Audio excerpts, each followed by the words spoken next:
Bismillahirrahmanirrahim. Assalamualaikum warahmatullahi wabarakatuh.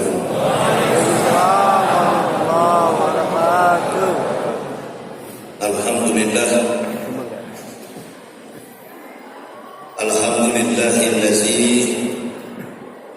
muharrama awal rasulin wa jallaha sahran mubarakan liqaumin mu'minin. Asyhadu an la ilaha illallahul malikul haqqul mubin wa asyhadu anna Muhammadan abduhu wa rasuluhu lazim musallikul wadil amin ibil qulubi wa daraiha wa afiyatil abdani wa sifatiha wa nuril absari wa hijaiha wa ala alihi wa sahbihi wa sallam. Amma ba'd. Wa ya ibadallah ittaqullah haqqa tuqatih wa la tamutunna illa wa antum muslimun. Wa qala Allah ta'ala fil kitabil azizil karim, a'udzu billahi minasy syaithanir rajim, bismillahirrahmanirrahim. Qul amara rabbi bil qist wa aqimu wujuhakum inda kulli masjidin wad'uh mukhlisina lahu-din kama ba'dakum ta'lamun. Faqala Nabi sallallahu alaihi wasallam, ubud dunya rasulul mutihat.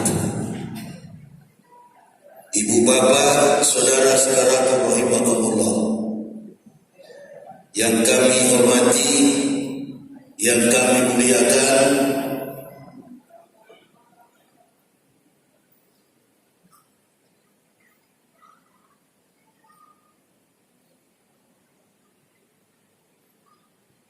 pemerintah Kabupaten Ogan Komering Ulu dalam hal ini berhadir bersama-sama dengan kita, Kepala Bagian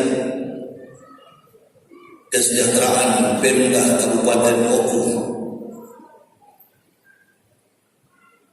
orang tua kita, guru kita, Bapak Ketua Majelis Ulama Indonesia Kabupaten Oku, Sumatera Selatan, para alim, para ulama, tokoh-tokoh masyarakat, panitia penyelenggara tabligh akbar dalam momentum pelaksanaan peringatan perayaan sekaligus Tahun Baru Islam 1 Muharram atau bertepatan malam ini 30 Muharram 1441 Hijriah bertepatan dengan tanggal 27 September tahun 2019 Miladiah. Dan yang kami cintai, kami banggakan, ma'asyiral muslimin wal muslimat rahimakumullah,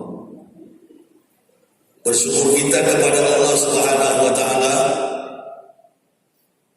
kita bisa berjumpa untuk yang kedua kalinya. Saya bisa bersilaturahmi, bertatap muka, sekaligus diberi mimbar dakwah di Masjid Agung Islamic Center Batu Raja, Kabupaten Ogan Komering Ulu, Provinsi Sumatera Selatan. Kedatangan kali yang kedua ini dalam momentum pelaksanaan hijrah Tahun Baru Islam, bukan Tahun Baru Masehi. Mubarakan liqaumil mu'minin, syahrul mubarakan liqaumil mu'minin. Karena bulan Muharram itu adalah bulan yang penuh barakah bagi orang-orang beriman. Supaya kita tidak gabung, tidak bersama-sama memeriahkan Tahun Baru Masehi. Karena itu bukan Tahun Baru kita. Itu adalah musyrik, tasrik, musyrik yang tanpa kita sadar umat Islam pun kadang-kala melakukan perbuatan-perbuatan jauh menyimpang dari jalan Allah karena melakukan turut memeriahkan pelaksanaan tasrik muslim. Terkait dengan hal itu juga kita melihat beberapa minggu terakhir ini Indonesia yang kita cintai, negara kita, inilah kalau hasil daripada segala macam dusta, kecurangan dan kemunafikan. Pemimpin-pemimpin Islam beda dengan, betul kita negara Indonesia ini bukan negara agama, bukan negara Islam. Berulang-ulang saya katakan, negara Indonesia ini bukan negara Islam. Indonesia nation state, but nation is not a nation religion. Bukan negara agama, tetapi negara bangsa.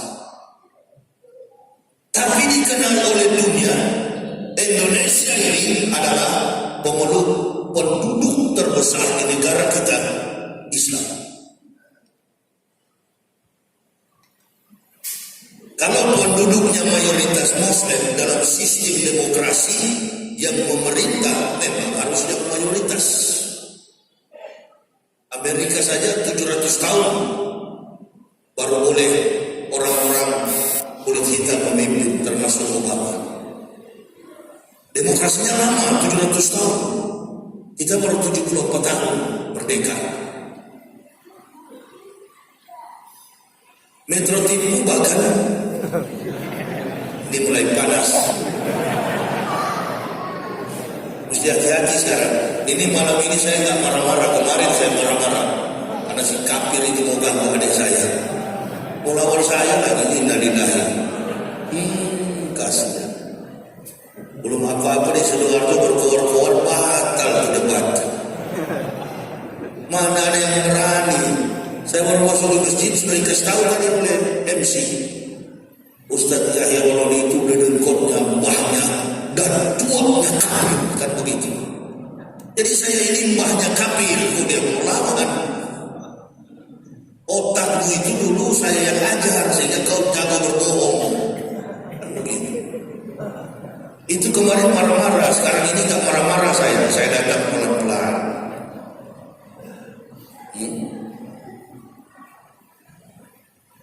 Jadi kalau kita orang Islam sadar, negara kita ini kan negara yang dibangun di atas fondasi Pancasila. Sila yang ke-5. Sehingga ada mahasiswa kemarin FPI, Ormas Islam, partai-partai politik, mereka berunjuk rasa masyarakat di aspal berjuta-juta. Karena ada orang-orang munafik yang selalu menuduh ini ditunggangi oleh radikalisme. Jadi Islam terus yang jadi sasaran, Islam yang dipojok-pojokkan, dia sendiri beragama. Innalillahi. Dia sendiri agamanya Islam. Jadi jenderal, jadi menteri, jadi anggota DPR, bahkan jadi presiden karena mengaku sebagai orang. Allahu Akbar. Ini kata Muhammad Abduh, al-Islamu mahjumun bil muslimin. Islam dirusak oleh orang Islam sendiri. Makanya kafir berani. Saya juga heran-heran kalau nonton di TV. Ini kan aspirasi mahasiswa. Biarkan saja mahasiswa yang pergi. Bahkan sudah campur-campur dengan pelajar SMP, SMA, SD. Kalau masyarakat yang memberontak, masyarakat yang protes, masyarakat yang demo, berarti perutnya kosong. Betul? Ibu-ibu, mama, bapak-bapak, masyarakat, rakyat jelata, buruh tani, pegawai, mereka demo karena perutnya kosong. Tapi kalau mahasiswa yang berdemo, berarti bukan perutnya kosong, intelektualnya terganggu. Nah itu mesti dipahami. intelektualitas mereka terganggu. Nah, oleh dan karena itu, hadapi mereka dengan cara akademik. Duduk bersama-sama, bahas apa yang mereka inginkan. Bukankah kita ingin berumah tangga? Negara ini sifatnya sama dengan filosofis rumah tangga. Ada pertengkaran, ada pertikaian, ada perselisihan dalam rumah tangga, diselesaikan antara anggota rumah tangga.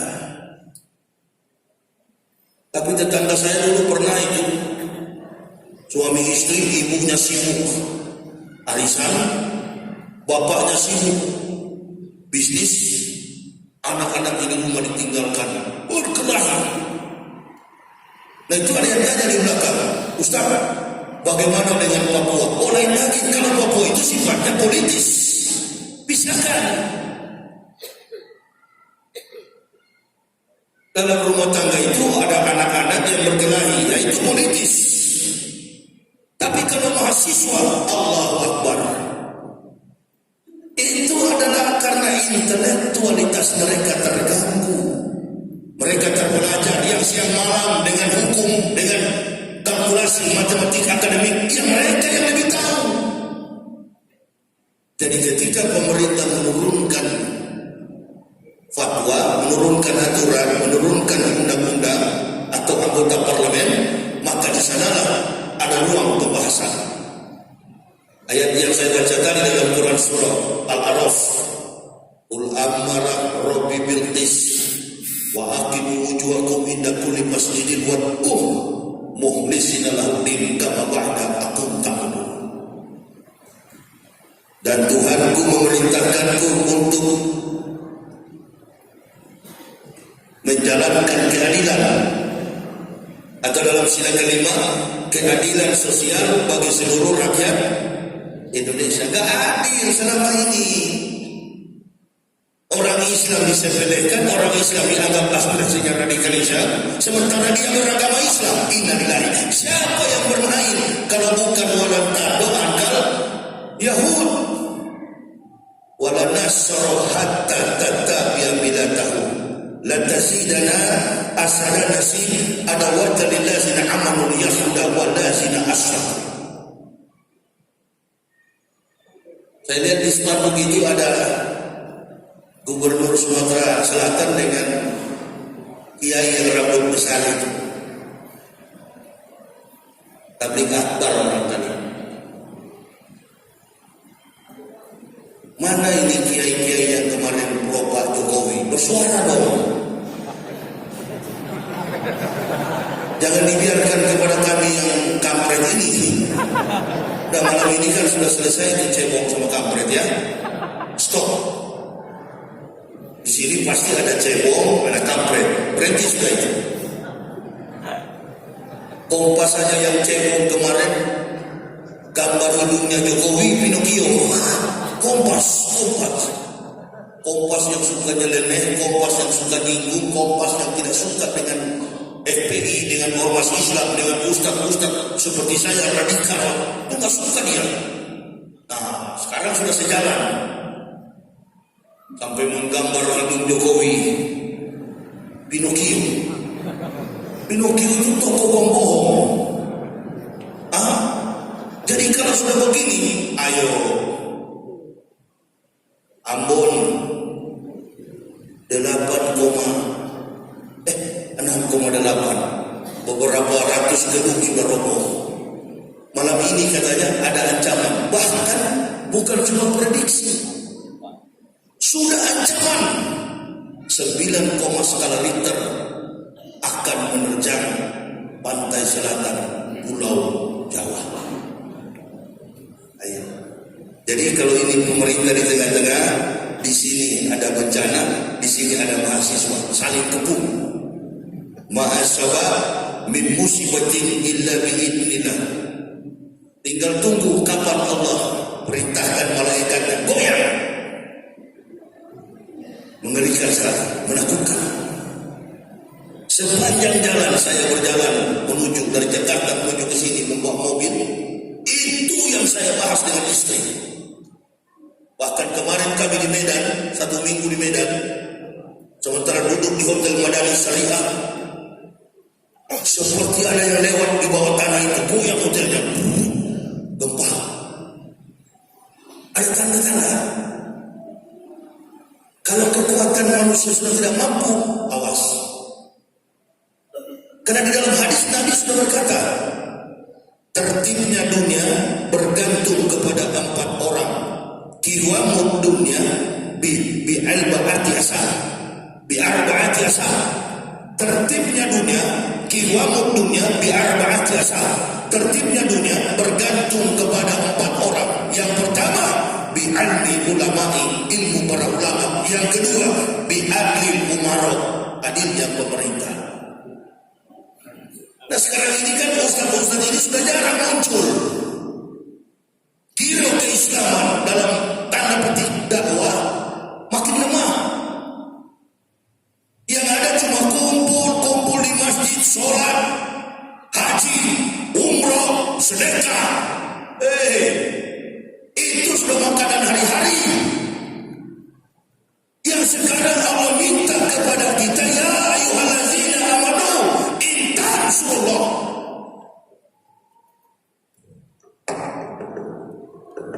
Yansurkum wa yusabbit aqdamakum. Bela agama ini. Ini antara agama dan negara ini mulai retak.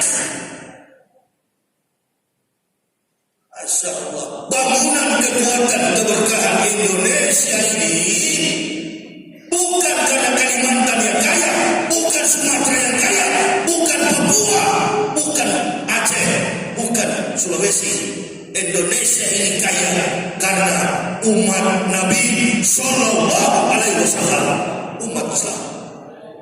Allahu Akbar. Umat Islam. Tadi saya bilang, Metro TV pernah hitung. Dalam setahun, pendapatan negara ini dalam setahun hampir bahkan lebih daripada 200 miliar. Dari mana itu Islam? Orang Islam pergi beribadah umroh ke tanah suci. Dalam setahun bahkan nominal pendapatan negara triliunan. Dari hasil apa? Lil Hajj.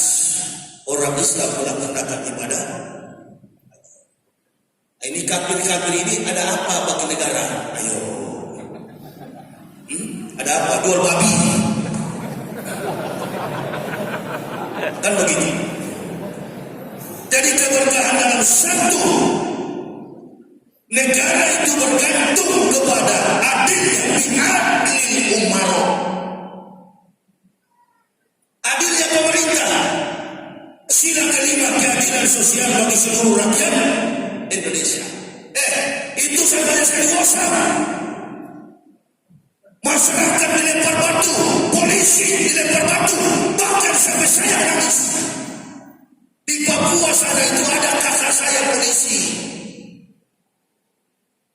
Allahu Akbar, saya perhatikan, Masya Allah, sudah begini antara polisi dengan rakyat, sudah begini antara aparat dengan rakyat.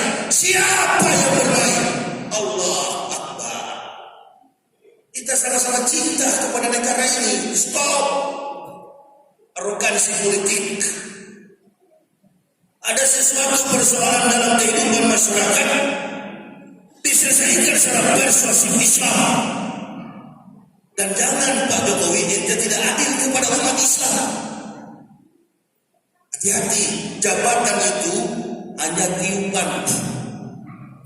Sebentar pulang dari masjid, ambil debu, taruh di tangan, tiup, itulah jabatan. Nanti kalau sudah mau mati, sudah pensiun, kaki tinggal diseret-seret, pura-pura ke masjid.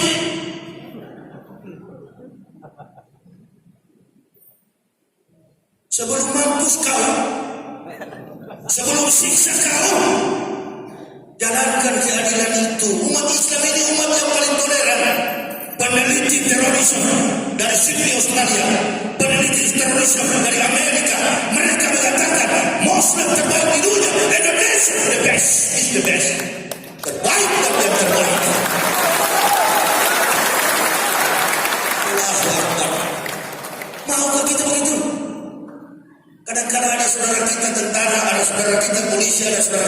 hakim, ada saudara kita guru, ada saudara kita pegawai, ada saudara kita dalam lembaga institusi. Pada malam ini contohnya, Tabak Kesrah, bagian dari eksekutif ada, bagian daripada legislatif ada, bagian daripada yudikatif ada. Kita berkumpul sama-sama Muslim. Allahu Akbar. Pertahankan hidup daripada agama ini. Susahnya apa? Poin yang pertama tadi, bi ilmi ulama'i, ilmu para ulama. Ulama tidak konsen berdakwah, ulama konsen berpolitik. Saya kemarin di Medan, jadwal terakhir, salah seorang pengurus bilang, Ustaz kemarin kan pilih Pak Prabowo. Ustaz ceramah tentang Prabowo. Saya bilang, iya nih, Yasin Batu Raja ini pun kemarin saya Prabowo. Saya ini Ustaz Jokowi. Oh iya, berarti dulu ente cebong saya kampret. Sudah selesai, tidak ada lagi itu. Tidak ada lagi cebong dan kampret, tidak ada lagi 0102. Yang ada ialah bagaimana kasih sayang kita sebagai Muslim harus saling kita ikat. Di mana-mana kejadian antara masyarakat dengan petugas, tidak ada solusi yang baik. Ambil batu, lempar markas polisi, lempar gedung pemerintah, bakar.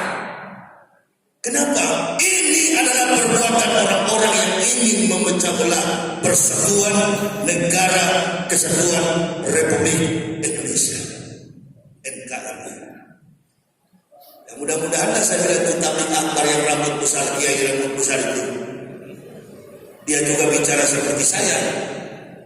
Nggak bicara lagi soal siapa yang pilih Prabowo, siapa yang pilih Jokowi. Enggak, negara ini bukan milik Jokowi, bukan juga milik Prabowo. Watak Pak Jokowi tidak begitu. Tahu saya, bukan tidak tahu. Watak Pak Jokowi tidak begitu, tapi orang di sekeliling awas. Saya bilang begini, Ustaz, ini polisi sudah merajalela sampai begini-begitu, saya nggak mau balas.